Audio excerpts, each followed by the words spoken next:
You know, we have a lot of cold air coming to many Canadians across the country. All of us are sort of on a temperature roller coaster right now. So have the layers on standby and have something really, really warm on standby if you are across the prairies, because your temperatures are about to take a huge hit. We did see a big drop in temperatures across Ontario. Last night, Sudbury was -5, Parry Sound, not too far away, 10 degrees. That cold front was coming through and it was dramatically dropping the temperatures. Toronto -3 today. Yesterday you were up to 12 degrees. We're going to feel those temperatures drop today across Quebec as well. Gatineau at -8, Quebec City at -5. You got some nice sunshine on your side today, and we're still mild in the Maritimes, but your temperatures will be falling as well. You're pretty much done with the active weather today. That is now all moved into Newfoundland, and I want to show you Newfoundland definitely on the colder side of this system. All of that mild air stays to the south. There's a chance maybe portions of the Avalon, the Bonavista may get into a little bit of mixing, but this is mainly a snow story for Newfoundland, and then sea effect snow. That's going to be kicking up as we go into tomorrow. So I'm going to say some shovel-worthy snow for you in Clarenville. About 15 centimeters should be falling today. As we take you now across the west, we're seeing also a snow story. People also shoveling with a clipper that is moving through. Some of the heavier snow is definitely up towards northern Alberta. Throughout the interior of BC, we do have special weather statements in place, and that snow will drape across Saskatchewan and into southern Manitoba. And like I said, your temperatures are going to be taking a big hit.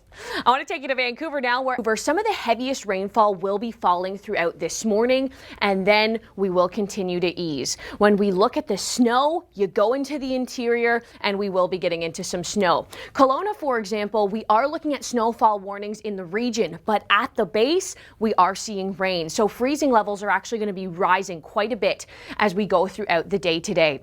These are the key areas, though, that you need to be careful if you are traveling Rogers Pass to Eagles Pass, portions of the Coquihalla throughout the Fraser Valley. That's where the snow is going to be coming down fast and furious today. And of course, it could put a bit of a hamper on travel.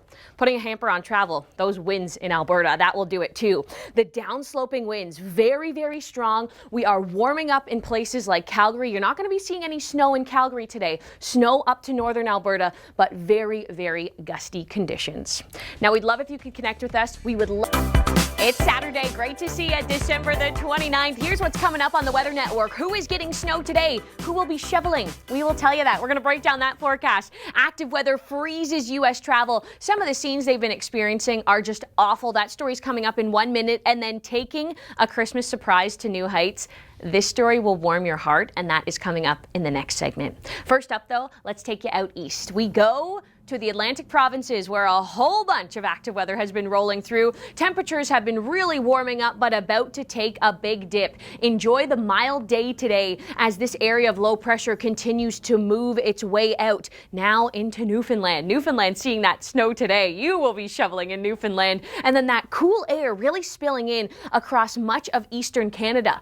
Overnight tonight, for example, today you're mild. Temperatures up 5, 6, 7 degrees, but overnight you are taking a big dip, and with some northwesterly winds coming in, there is the potential of seeing a little bit of sea-enhanced snow. We take you into Sunday afternoon, -8 in New Glasgow, -9 in Summerside. That is going to be a cold Sunday in your backyard. As we focus in on Ontario, we are looking at a system developing as we go closer to New Year's Eve and New Year's Day. For now, you're pretty much in the clear when it comes to any travel, but this one likely to bring rain across the south, snow to the north, and then a shot of snow likely to be on the backside. And we're going to talk about this story a little more with Jacqueline Woodall throughout the show. Now, I want to show you what's been happening system. Yesterday, I was actually hot walking the dog. It was 10 degrees, got up to 13 degrees in Windsor, making it the hottest spot in the country yesterday, 12.4 in Toronto. But that system, it really brought in a messy mix. 40 centimeters of snow up to Marathon. You can see where the colder conditions were. 13 hours of freezing rain in Ottawa.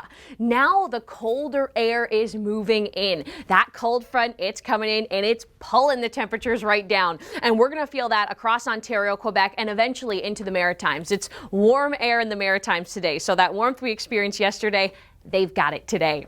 The good news is we really don't have a lot of active weather to talk about over this weekend. So it's great if you still need to get in and out of the mall, you need to do some returns, long lines if you're doing any Christmas present returns, but at least you will get there fairly smooth across the 400 series because we are seeing clear conditions through today and into tomorrow. -3 today, which is pretty much seasonal, a little bit above seasonal tomorrow, but we do have sunshine on our side. Now, the forecast you really want to know is how we'll ring in the new year. With a big snowstorm, with mild conditions, we have an interesting system coming, and it's bringing in a little bit of everything. You can see how the temperatures will be fluctuating in Barrie here, for example. Mississauga will see it too. We want to go to the forecast center right now with meteorologist Jacqueline Whittle. She has the explanation.